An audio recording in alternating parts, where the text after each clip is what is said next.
This game contains expressions and themes. Oh, whatever. It's going way too fast. But welcome to Metal Gear Solid 3. Snake Eater.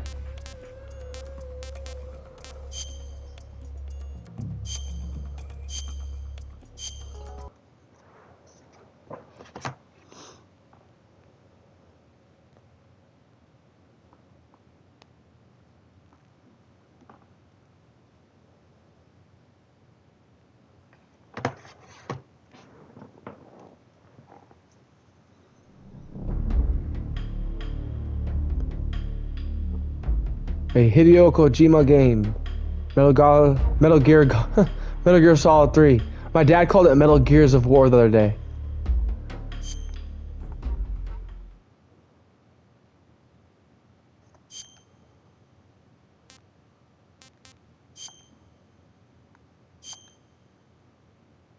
After the end of World War After the II. end of World War II, the world was split into two, East and West.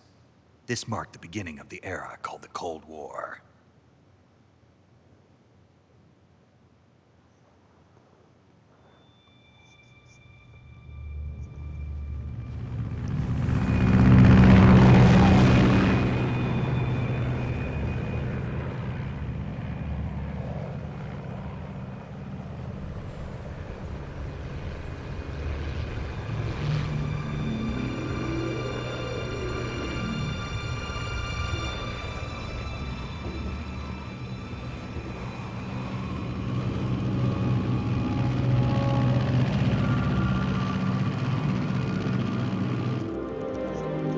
.30 a.m. August 24th, 1964.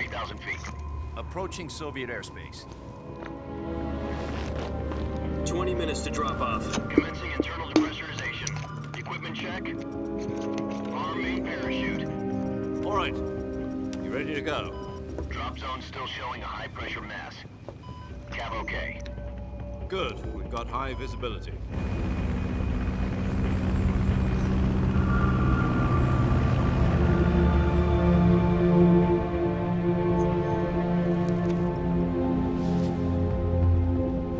Put out that cigar. Connecting oxygen hose to interior connector. Put on your mask.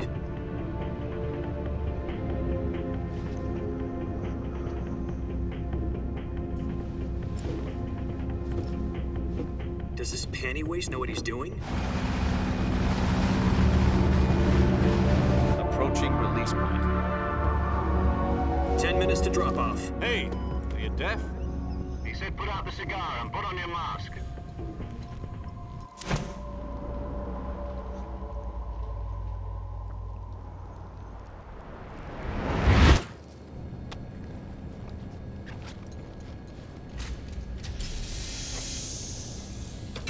Depressurization complete.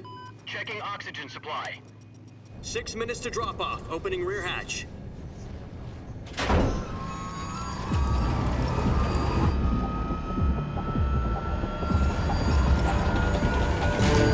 Sunrise.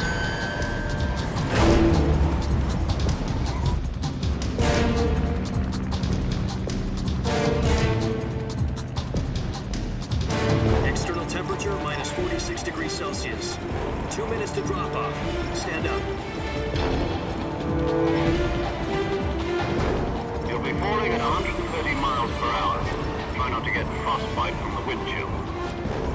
1 minute to drop off. Move to the rear. Activate bailout model. This is one for the history books. The world's first Halo jump. 10 seconds to drop off. Stand by. Status okay. All green. Prepare for drop-off. Countdown. 5, 4, 3, 2, 1. Spread your wings. And fly. God be with you.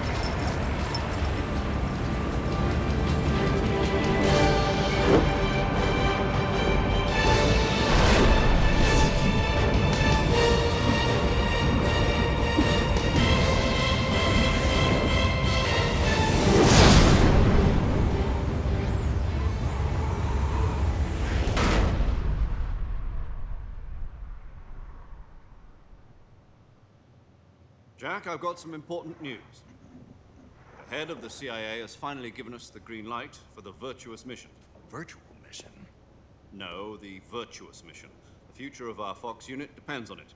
If it succeeds, we'll be officially organized into a unit. Virtuous mission? Sounds like some kind of initiation ritual. You know, don't get cocky. This isn't a training op. Right. So what exactly is this wonderful mission? Well, about 2 years ago, a certain Soviet scientist requested asylum in the West through one of our moles. His name is Nikolai Stepanovich Sokolov. He's head of the OKB-754 Design Bureau, one of the Soviets' top-secret weapon research facilities, and the East's foremost expert on weapons development. Sokolov? Isn't he that famous rocket scientist? The very same. On April the 12th, 1961, the Soviets achieved the first manned spaceflight in history. The Earth was blue, but there was no God. Well spoken. The rocket that carried Yuri Gagarin to orbit was the A-1, known as the Vostok rocket. Sokolov is said to be the man most responsible for the multi-engine cluster used in that rocket. After Gagarin's flight, Sokolov left rocket development to become the head of the newly established Design Bureau. From a lowly technician to head of a design bureau, that's quite a success story. So why do you want to defect? It seems he'd become afraid of his own creations. Afraid? Call it a crisis of conscience. And for that, he left his country and his family behind and went over the fence? Not exactly. One of his conditions was that his family was also to be taken safely to the West. We used a mole to get the family out first and succeeded in sneaking Sokolov over the Berlin Wall shortly afterwards. I was the one who conducted the operation. The security on the eastern side was still full of holes back then. Then what? We got Sokolov over in one piece, but the whole ordeal had left him exhausted, and we checked him into a hospital in West Berlin. It took him 2 weeks and more than 600 miles to get from the research facility in the Soviet Union to Berlin. He was in no condition to say anything coherent. And it was only a week later that we had something much bigger on our hands. The Cuban Missile Crisis. October the 16th, 1962, President Kennedy received word that the Soviets were in the process of deploying intermediate-range ballistic missiles in Cuba. The President demanded that the Soviets dismantle and remove the missiles. At the same time, he announced a naval blockade to prevent further missile shipments from reaching Cuba. But the Soviets didn't back down, instead placing their armed forces on secondary alert. Soviet transport ships carrying missiles continued on course towards Cuba. US and Soviet forces went on alert for an all-out nuclear war. Frantic negotiations were conducted through the UN's Emergency Security Council and unofficial channels to end the hair-trigger standoff. Finally, on October the 28th, the Soviet Union agreed to remove its missiles from Cuba. And so the world avoided a nuclear holocaust. But in order to get the Soviets to pull their missiles out, we had to make a deal. You mean the one where the US agreed to remove its IRBMs from Turkey? No. The Jupiter IRBMs deployed in Turkey were obsolete, and we were going to get rid of them anyway. They had no strategic value whatsoever to either the US or the Russians. The Turkey deal was a ruse, a cover story that was fed to the other intelligence agencies around the world. So what did the Russians really want? Sokolov. They wanted us to return Sokolov. You mean the Soviets pulled out of Cuba just to get their hands on Sokolov? That's right. What the hell was he working on?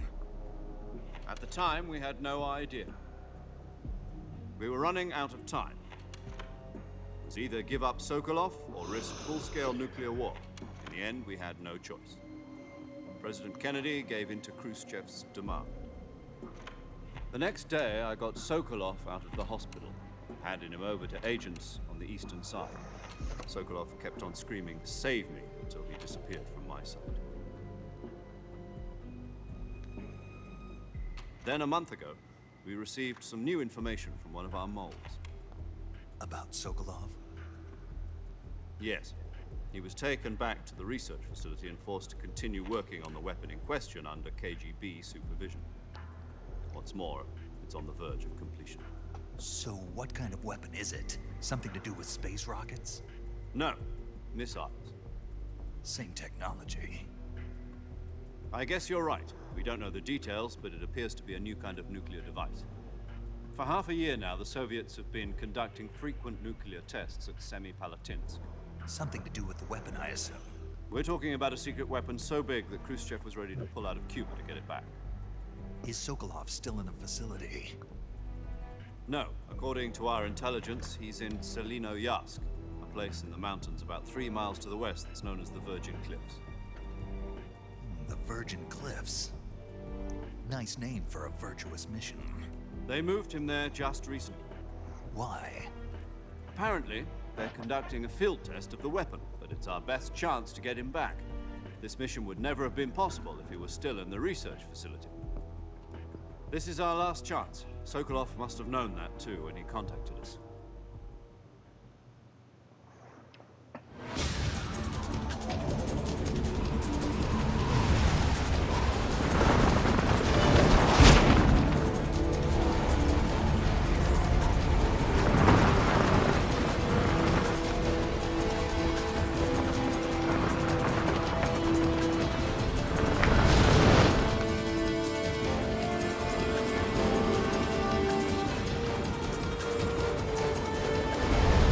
Listen up, Jack.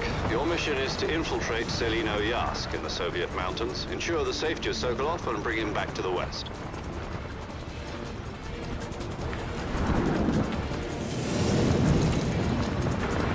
If we don't get Sokolov back before that weapon is complete, we'll be facing a major crisis. The clock is ticking.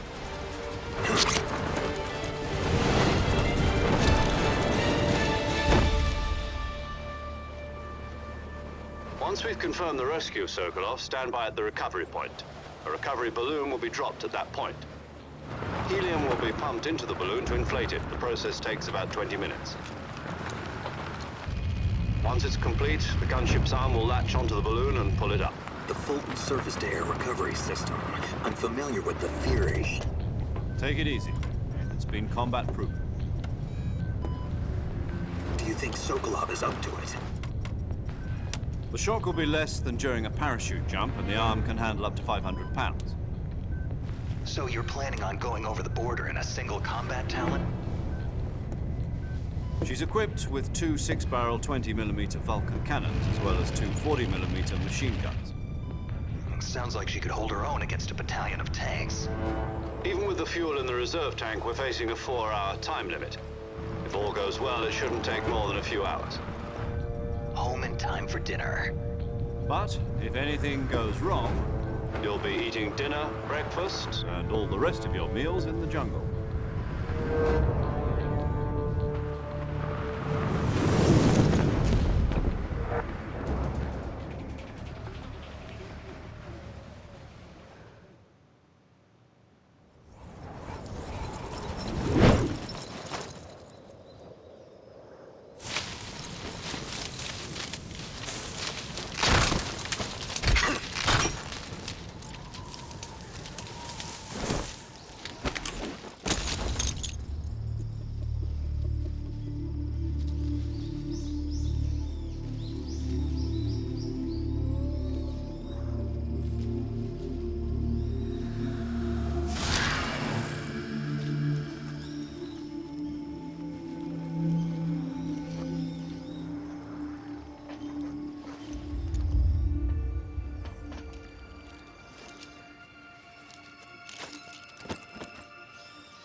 Do you copy?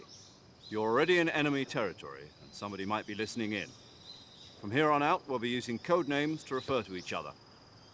Your code name for this mission will be Naked Snake. I'll be referring to you as Snake from now on. You're not to mention your real name. Snake? What, you don't like snakes? What do you mean? You've eaten one before, haven't you? In survival training? I'm glad to hear that. I don't know if I'd ever order one in a restaurant, but... Be careful, you might not have a choice. What about you, Major? What should I call you? Let's see. I'll be Tom. Call me Major Tom. This will be a sneaking mission. You must not be seen by the enemy. You must leave no trace of your presence. Is that clear? This kind of infiltration is the Fox unit's speciality. In other words, weapons and equipment are procured on site. That goes for food as well. You're completely naked, just as your name implies. Great. Now I see why you asked me if I like snakes. I suppose calling me Snake was your idea of a joke, too. No, there's a good reason for that. I'll tell you later when the time is right. Gotcha. Getting back to the subject, how exactly am I supposed to feed myself? You've been issued a knife and a tranquilizer gun. Use them to hunt for food. You'll also find some medical supplies in your backpack. Yeah, about the backpack. I lost it in a tree on the way down. I see. Well, you'd better go back and get it then. You know where it is? No problem. I can see it from here. It's stuck on a branch. To climb a tree, stand in front of a tree that's covered in ivy and press the action button. I'll be monitoring your progress over the radio. We can't risk violating Soviet airspace, but I'll be in the gunship. My frequency is 140.85. I'll give you a call if I need to talk to you. If you need to talk to me, use the send function. Okay, Snake, go get your backpack.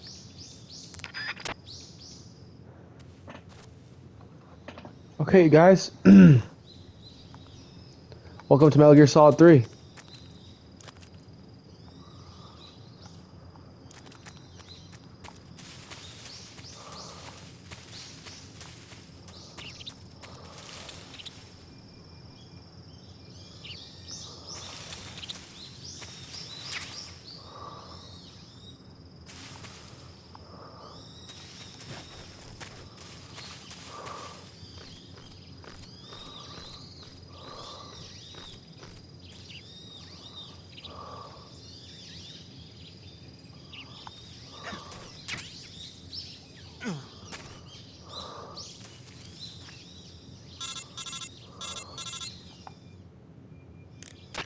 I see you've retrieved your backpack, Snake. To equip a weapon, it's necessary to take it out of your backpack. In the survival viewer, choose Weapon from the backpack. Your available weapons will be displayed in a window in the upper left. From that list, choose the weapon you want to equip and press the Enter button. For other equipped items, just do the same thing from Item. Got it. Use the survival viewer backpack. Yep, that's right. Survival is fundamental to this mission. After you've been out in the field for a while, your stamina will start to drop. If your stamina gets too low, it'll affect your performance. You won't be able to shoot accurately, for example, and your wounds won't heal as smoothly. Keep an eye on your stamina so you don't run out. To recover lost stamina, you can hunt for local flora and fauna. You can use either your tranquilizer gun or your knife to hunt. My only weapon is a Mark 22 Hush Puppy tranquilizer gun? That's right. That's right. It's been fitted with its own suppressor. However, the suppressor will deteriorate every time you fire. Once its durability reaches 0, the noise suppression effect will be gone. So don't get too trigger happy with it. The suppressor's durability is shown in the icon. Any weapons and equipment beyond what you're carrying now, you'll have to find as you go. I have to find my own weapons and equipment? Whose crazy idea was this anyway? Solo covert actions are standard Fox operating procedure. You can't leave any traces of your presence. No weapons, equipment, footprints, sweat, or bodily waste. The same goes for bullets and cartridges, too. Your presence in enemy territory is already a violation of international conventions of warfare. There aren't supposed to be any American soldiers in Russia. It could spark an international incident. You can't let anyone see you. You can't let the enemy know you're there. This is a stealth mission. You're a ghost, Snake, in every sense of the word. And there'll be no rescue if you're captured. The military and US government will deny any involvement in the affair. Then I'll just have to take care of myself, huh? I'm afraid so. You've been given a fake death pill for that purpose. SIS guidelines stipulate that soldiers on covert ops like this one be issued a potassium cyanide capsule. Tape it to your body so you can take it when you need to. How generous of you. Use it if you're taken prisoner by the enemy. Send you into a state of false death for a short time. Fooling them into thinking that I'm really dead. So, how do I come back to life? Just take the revival pill. You mean that thing they put in my tooth before the mission? That's the one. But be careful. If you remain in a state of false death for too long, nothing will be able to bring you back. Remember that. I'll keep it in mind. You said this was a solo mission, right? Right. I guess that means I can't count on any reinforcements. Correct. The mission rests entirely in your hands. A real one-man army. Relax. There's a support team ready to back you up over the radio. Who? I'll introduce them to you. This time, survival is of utmost importance. The first member of the support team will be in charge of monitoring your physical condition, acting as a medic, so to speak, as well as recording your mission data. She's a member of Fox as well, and she's here on the gunship with me. She? Hello, Snake. I'm paramedic. Nice to meet you. Paramedic. As in a medic who comes in by parachute. Aren't you going to tell me your real name? Are you going to tell me yours, Mr. Snake? My name, huh? It's John Doe. And they call you Jack for short. You're a regular Captain Nemo. A name means nothing on the battlefield. After a week, no one has a name. What's your name? Jane Doe. Very funny. I wasn't joking, but I'll tell you my name only if you manage to make it back alive. My frequency is 145.73. She's also in charge of recording your mission data. Whenever you want to save, send a message over the reserved save frequency, 140.96. So saving lets me record my mission data. That's right. It also records the state of your health. Good to know. There's one more person I want to introduce you to, Snake. Huh? Speaking of snakes, you remember the boss, don't you? A legendary soldier and your mentor. Actually, it was the boss that got the DCI's authorization in the first place. She's going to be serving as Fox's mission advisor. The boss is? She also helped me plan this mission. She and I were at SAS together. Jack, is that you? How many years has it been? Boss? That's right. It's me. Talk to me. Let me hear your voice. It's been 5 years, 72 days, and 18 hours. You've lost weight. You can tell just by the sound of my voice. Of course I can. I know all about you. Really? Well, I don't know anything about you. What's that supposed to mean? Why'd you disappear on me all of a sudden? I was on a top-secret mission. You didn't need me anymore. But there were still so many things I wanted you to teach me. No, I taught you everything you needed to know about fighting techniques. I taught you all I could. The rest you needed to learn on your own. Techniques, sure. But what about how to think like a soldier? How to think like a soldier? I can't teach you that. A soldier needs to be strong in spirit, body, and technique. And the only thing you can learn from someone else is technique. In fact, technique doesn't even matter. What's most important is spirit. Spirit and body are like two sides of a single coin. They're the same thing. I can't teach you how to think. You'll just have to figure it out for yourself. Listen to me, Jack. Just because soldiers are on the same side right now doesn't mean they always will be. Having personal feelings about your comrades is one of the worst sins you can commit. Politics determine who you face on the battlefield. And politics are a living thing. They change along with the times. Yesterday's good might be tomorrow's evil. Is that why you abandoned me? No, it had nothing to do with you. I already told you, Jack. I was on a top-secret mission. A soldier has to follow whatever orders he's given. It's not his place to question why. But you're looking for a reason to fight. You're a natural-born fighter, but you're not quite a soldier. A soldier is a political tool, nothing more. That's doubly true if he's a career soldier. Right and wrong have no place in his mission. He has no enemies and no friends. Only the mission. You follow the orders you're given. That's what being a soldier is. I do whatever I have to get the job done. I don't think about politics. That's not the same thing. Sooner or later, your conscience is going to bother you. In the end, you have to choose whether you're going to live as a soldier or just another man with a gun. There's a saying in the Orient, loyalty to the end. Do you know what it means? Being patriotic. It means devoting yourself to your country. I follow the president and the top brass. I'm ready to die for them if necessary. The president and the top brass won't be there forever. Once their terms are up, others will take their place. I follow the will of the leader, no matter who's in charge.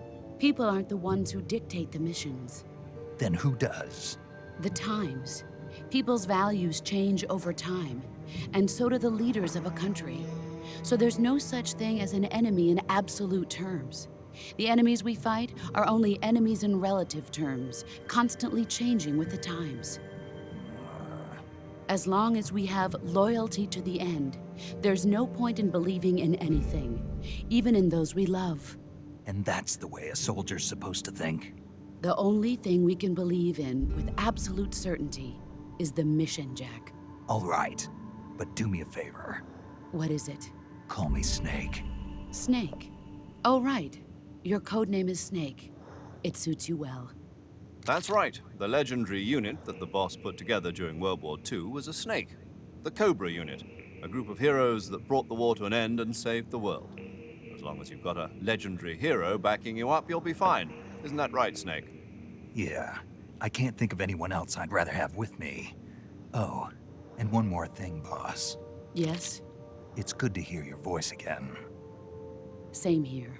After all, who knows if either of us will make it out alive? Snake, you are always best at urban warfare and infiltrating buildings. But this is the jungle. Survival is going to be key. Those CQC techniques I taught you are sure to come in handy. CQC? Close quarters combat, huh? I've been in the Green Berets for the past few years. I'm probably pretty rusty. Not to worry. I'll be here to help you remember. After all, this is your first actual survival mission. I'll be supporting you over the radio. Where are you, boss? Next to the Major?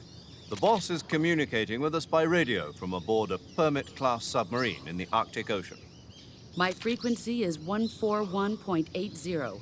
Call me if you need my advice on battle techniques. Gotcha. Your mission is to retrieve Dr. Sokolov. Dr. Sokolov is being held in an abandoned factory located to the north of your current position. Avoid heavy combat and don't let anyone see you. Don't forget that this is a stealth mission. Snake, try to remember some of the basics of CQC.